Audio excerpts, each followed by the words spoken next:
Mahirap lamang ang pamilya ni Boyet. Ang ama niya ay isang simpleng magsasaka lang, na walang sariling lupa at inuupahan lamang nito ang taniman nilang palay. At ang kanyang ina naman ay isang simpleng may bahay lang. Panganay siya sa 4 na magkakapatid. Sa darating na pasukan ay nasa ika-4 na baitang na mababang paaralan si Boyet. Dahil nga sa hirap ng buhay nila, nagtitinda sila ng prutas tuwing bakasyon. At pag naubos nila ang paninda ay agad siyang binibigyan ng kanyang ina ng pera, panghulog sa kanyang alkansya. Hayaan mo anak, bago siguro maubusan ng bungang kahoy ang ating puno, ay mapupuno mo na ang iyong alkansya. Salamat po, inay.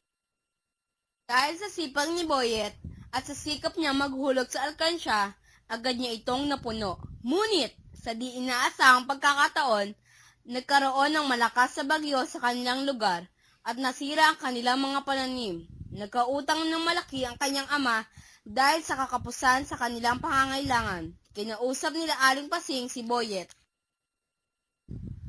Anak, maaari ka bang makausap ng tayong dalawa lang? Ano po ang inyong sasabihin, inay?